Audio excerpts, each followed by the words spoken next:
Ya pemirsa, belakangan ini Jakarta lagi panas-panasnya. Siang hari suhu Jakarta bisa mencapai 35 hingga 38 derajat Celcius. Panas menyengat membuat tubuh gampang berkeringat. Ada apa dengan matahari di langit Jakarta kita?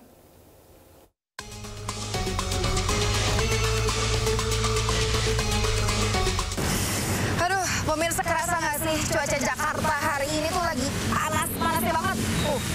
Ya kalau misalnya saya cek nih di aplikasi HP saya, suhu udara Jakarta bisa tembus 35 derajat Celcius. Gak heran kalau kita tuh ngerasa saat ini kayak kebakar matahari gitu. Aduh, nggak banget. Yep, Jakarta lagi panas-panasnya. Siang hari suhu udara bisa mencapai 35 hingga 38 derajat Celcius dengan kelembaban udara tinggi.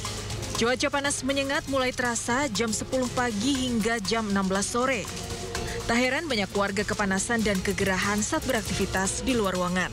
Panas banget Kak, udah 2 hari 3 hari ini panas banget. Kalau keluar pakai sarung tangan, pakai masker, helm, dan itu lebih banyak minum air deh, biar nggak dehidrasi aja gitu. Panas, udah beberapa hari, hampir mungkin seminggu. Sabar-sabar ya warga, karena menurut BMKG, Jakarta bakal terpanggang hingga akhir Oktober. Alias baru mereda pada awal November bertepatan dengan masuknya musim penghujan. Dari analisa BMKG, cuaca panas ekstrim di Jakarta karena beberapa faktor. Mulai dari pergeseran semu matahari ke wilayah selatan Indonesia yang meningkatkan radiasi matahari di Indonesia bagian selatan. Juga akibat minimnya tutupan awan dan masa pancaroba saat ini. Tak hanya Jakarta, beberapa wilayah Indonesia juga kebagian panas menyengat dengan suhu 35 derajat hingga 38 derajat Celcius. Di antaranya di Jawa Timur, yaitu di Surabaya dan Sidoarjo, di Jawa Tengah, di Semarang, Grobogan dan Sragen, serta di Bali dan Nusa Tenggara. Warga terutama kelompok rentan seperti anak-anak, lansia dan pekerja lapangan diminta waspada dampak cuaca ekstrem menyengat akhir-akhir ini. Matahari memang nggak bisa kita lawan ya, jadi ya udah kita berdamai aja. Tapi kalau misalnya nggak mau merasa terpanggang matahari, nah hindari untuk beraktivitas di bawah sinar matahari secara langsung dan juga menggunakan pelindung misalnya saja sunscreen, sunblock, topi ataupun payung. Dari Jakarta, Yasmin Tania, Yudi Permana melaporkan.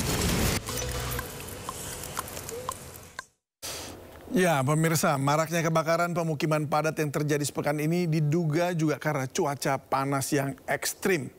Lalu apa yang perlu diwaspadai? Kami akan mengulasnya bersama pengamat tata kota Yayat Supriyatna. Selamat sore Kang Yayat. Halo, selamat sore. Halo. Selamat sore. Ya, Pak Yayat. Oke, selamat sore. Oke, baik. Sudah baik. terdengar. Baik, terima kasih sudah bergabung bersama kami di Sindo Sore. Ini matahari kayaknya satu orang satu nih Pak. Panas banget nih hari-hari ini. Kalau di Bekasi sempat ada anekdot mataharinya 12. 12. Kenapa tuh bisa 12 tuh? Saking panasnya di Sudah sana. sangat panas. Saya di Bogor aja kepanasan. Ya, Jakarta saya pulang pergi Bogor itu panas. Hampir merata kan. Sekarang kota-kota utama pun diminta untuk hati-hati kan. Karena cuaca panas nih dehidrasinya makin kencang.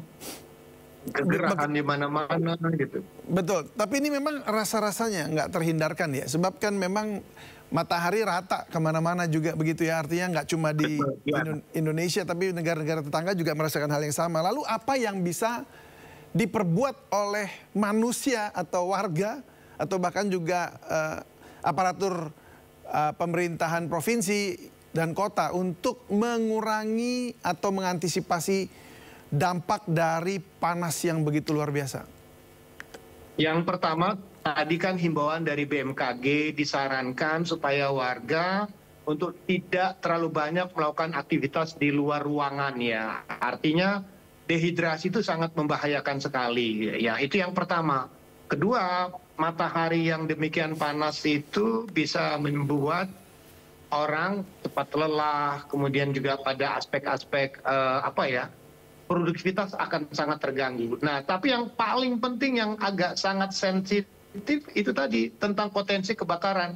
Saya mencatat dari beberapa tahun terakhir, setiap memasuki musim panas atau musim kering gitu ya, intensitas kebakaran Jakarta itu tinggi sekali. Tadi kan data juga menunjukkan hampir 1.200-an lah bisa dikatakan. Artinya dalam sehari Jakarta bisa 3 kali kebakaran. Ini kan sangat memprihatinkan sekali dengan sampai 3 kali peristiwa kebakaran. Nah, pertanyaannya, kalau potensi penyebab utama itu misal dari korsleting listrik, nah ini harus diketahui nih. Pertama, satu, kemungkinan besar instalasi atau kabel yang digunakan itu tidak memenuhi standar, ya standar yang dibutuhkan. Jadi ada pemuaian, evaporasi yang terlalu tinggi, panas yang terlalu tinggi, banyak kabel-kabel yang tidak memenuhi standar kualitas ya yang dipenuhi itu mudah meleleh, terbakar ataupun korslet. Yang kedua, ada potensi penggunaan ya alat-alat untuk mendinginkan ruangan seperti kipas angin, AC yang panas terus-menerus itu 24 jam, otomatis pasti akan mempengaruhi ya adanya istilahnya panas yang lebih tinggi ditambah dengan panas yang dari luar. Mengapa seperti itu? Jakarta sangat padat sekali penduduknya ya kan, otomatis dengan kepadatan yang tinggi terjadi katakanlah penguapan atau evaporasi itu membuat betul-betul udara sangat panas gitu. Nah akibatnya kembali penggunaan alat-alat listrik untuk mendinginkan ruangan itu kalau tidak hati-hati itu juga bisa berimplikasi. Yang ketiga itu tadi bahan bangunan kita pada umumnya untuk rumah-rumah 2 lantai di Jakarta yang karena demikian padat penduduk itu rata-rata dari bahan yang mudah terbakar. Ya, tidak standar. Jadi kalau ada penyebab satu pemicu kebakaran, otomatis akan terus-menerus menyebarkan. Nah, jadi yang paling penting yang perlu kita perhatikan sekarang adalah bagaimana pemerintah daerah, khususnya pada level yang paling operasional di tingkat masyarakat, RT, RW, lurah, itu melakukan himbauan dan peringatan tiada henti-hentinya.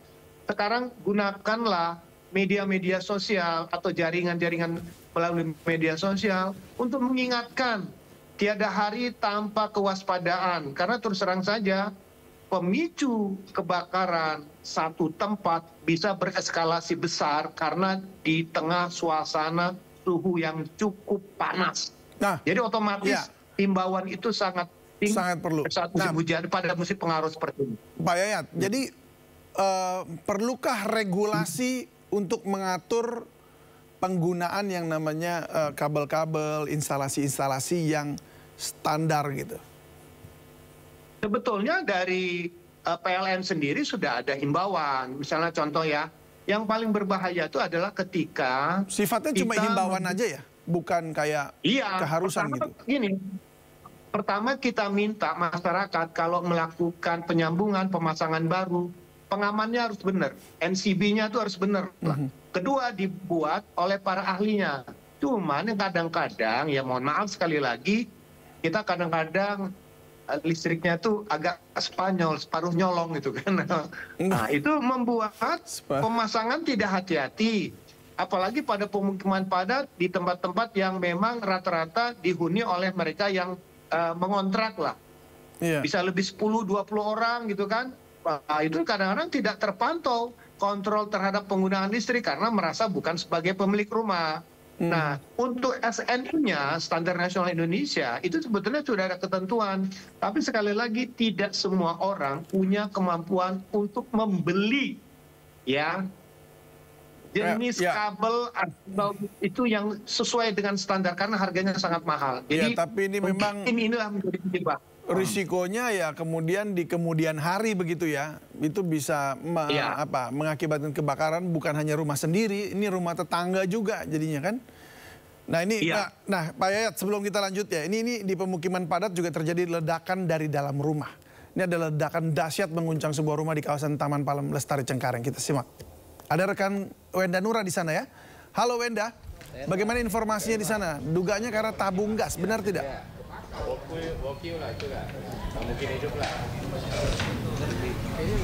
Ya, selamat sore David dan juga pemirsa. Saat ini saya berada langsung di lokasi kejadian ledakan yang mana terjadi pagi hari tadi. Dan berdasarkan informasi yang kami terima, betul bahwa ledakan diduga berasal dari tabung gas berukuran 12 kilo di salah satu rumah yang ada. Rumahnya ini tepat di belakang saya. Nah, bisa dilihat David dan juga pemirsa, beginilah situasi dari rumah yang terjadi ledakan. Bisa dilihat ini genteng-genteng, ini juga hingga hancur, dudukan-dudukan jendela, pintu.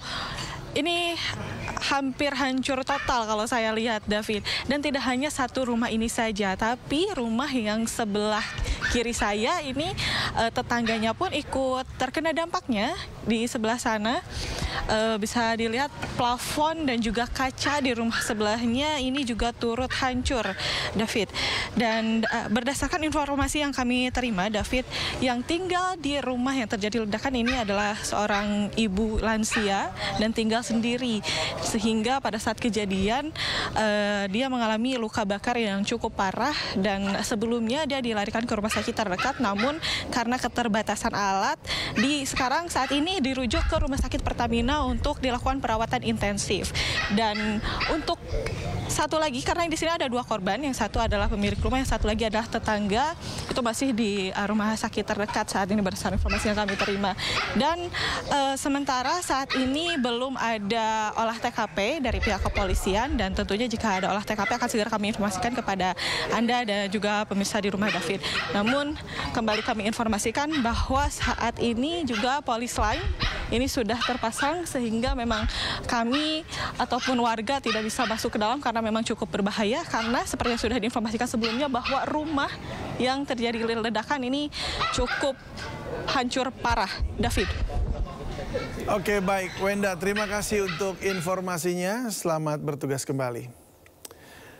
Ya, saya kembali ke Pak Yayat. Ini ada ledakan ini. Ini kelihatannya nggak tahu, tapi kalau menurut pengalaman Anda ini biasanya karena memang gasnya bocor, kemudian ada pemantiknya, atau memang tabung gasnya ini yang memang meledak? Ya, ini kan jenis tabung ukuran 12 kilo ya, bukan yang 3 kilo. Ada kemungkinan ada kebocoran menurut saya. Tetapi sekali lagi, ini karena tadi korbannya adalah cukup lansia, jadi kemampuan untuk bereaksi secara cepat ada keterbatasan. Di sini menarik ya.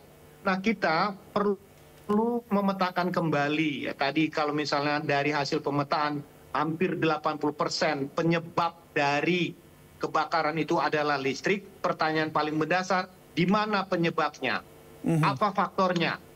Berarti kalau misalnya memang terjadi kesalahan dalam pemasangan, kualitas kabel yang tidak standar, perawatan yang tidak maksimal, berarti yang harus diamankan adalah bagaimana membuat pengamanannya itu bisa berjalan ketika. Ya, Pak Yayat. Halo? Pak Yayat? Oke. Ya. Ya. Oke. Jadi ya, tadi sempat terputus ya, Pak Yayat. Jadi memang yang perlu diperhatikan atau mungkin bisa diwajibkan itu adalah penggunaan kabel-kabel yang kemudian standar nasional Indonesia begitu ya, yang SNI, dan instalasinya standar juga harus ada sistem pengamanannya ya. Standar sama pengamanannya. Ya. Ya. Betul, jadi pengamanannya. Nah, Pak, kalau bicara soal instalasi ya, khususnya mungkin juga gas di perkotaan seperti di Jakarta atau mungkin kota-kota besar lainnya, mana yang lebih tepat untuk perumahan? Sebaiknya gas yang memang tersentralisasi, artinya sudah ada pipanya dari pusat, atau kita beli tabung gas seperti yang 12 kg tadi itu ya? Yang lebih aman, ya, lebih cocok. Yang lebih bagus itu tersentralisasi. Jadi jaringannya bisa dipantau, dikendalikan, dan diawasi. Saya ingat banget itu ya, peristiwa ketika Kobe mengalami gempa bumi, kemudian terjadi kebakaran besar akibat kebocoran gas. Apa yang terjadi sesudah itu? Pemerintah Jepang itu merubah sistem energi kota dari gas ke listrik. Jadi sekarang kompornya kompor listrik, apa-apa listrik. Terlebih terstandarisasi. Nah, itu yang menyebabkan ketika tadi satu peristiwa dipahami, maka dipercepat. Nah, sekarang menjadi PR kita. Kalau kita ingin mengurangi risiko kebakaran akibat ledakan tabung, maka yang harus kita bongkar, kita awali untuk perbaikan adalah membangun jaringan perpipaan gas. Tapi pertanyaannya, perjaringan ini hanya masuk pada perumahan-perumahan formal. Ya, atau perumahan-perumahan baru begitu ya? Perumahan baru. Yang di permukiman padat ini yang perlu kita dorong. Sama satu lagi yang menjadi tantangan kita adalah bagaimana kapasitas pelayanan yang ada di masing-masing daerah. Jadi kadang-kadang di kota itu tidak semua punya pasokan gas yang cukup. Nah, kemudian demand-nya di mana? Antara supply dengan demand pun perlu kita petakan. Kalau untuk wilayah-wilayah kota besar, saya kira sudah banyak terbentuk sistem jaringan dengan kapasitas pelayanan yang cukup memadai. Tapi sekali lagi, untuk mengurangi peristiwa seperti ini, sudah saatnya struktur jaringan pelayanan perpipaan gas menjadi solusi di masa depan. Dan kita tawarkan, ini satu-satunya cara, tidak ada cara lain. Iya. Saya juga sepakat untuk itu. Tapi kadang-kadang Pak kalau masak lebih enak pakai arang ya Pak. Terima kasih Pak Yayat, pengamat tata kota. Salam sehat selalu dan sampai jumpa. Selamat sore. Baik, sama-sama.